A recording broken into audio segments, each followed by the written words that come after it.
خب طبق معلومات اگنتی‌های اطلاعاتی بین‌المللی خب از جمله اگنتی اطلاعاتی بین‌المللی ارگوس برای انتقال به تاجیکستان تا ایستگاه بکوباد نرخ میانه بنزین از ماه فوریه تا نیمه ماه ایون سال جاری $555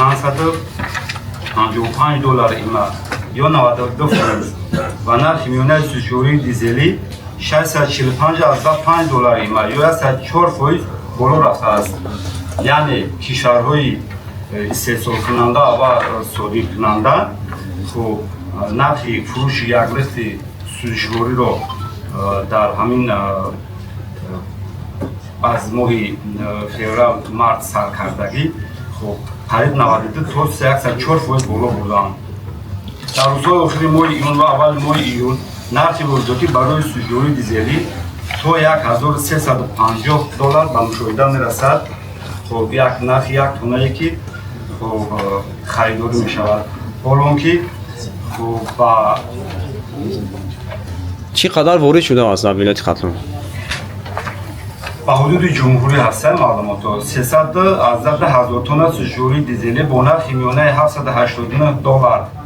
وارد گردیده است. در مقایسه نسبت همین دوره سال گذشته 35,400 تن زیاد و نرخ میانه وارداتی آن $32 یا به اندازه 4% بالا رفته است.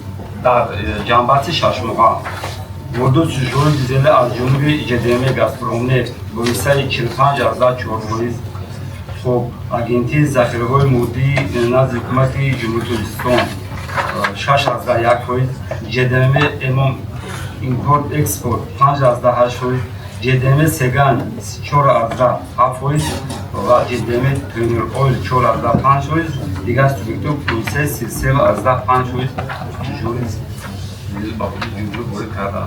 با حالت 29 ایول گاز مایع خب 5.90 تا 6 سومونی، بنزین ای 92 13 تا 13 و 20 سومونی، بنزین ای 95 14 و 14 و 50 سومونی و سوژوری دیزلی 17 و 18 سومونی. فقط گذشته است. با حالت 29 ایول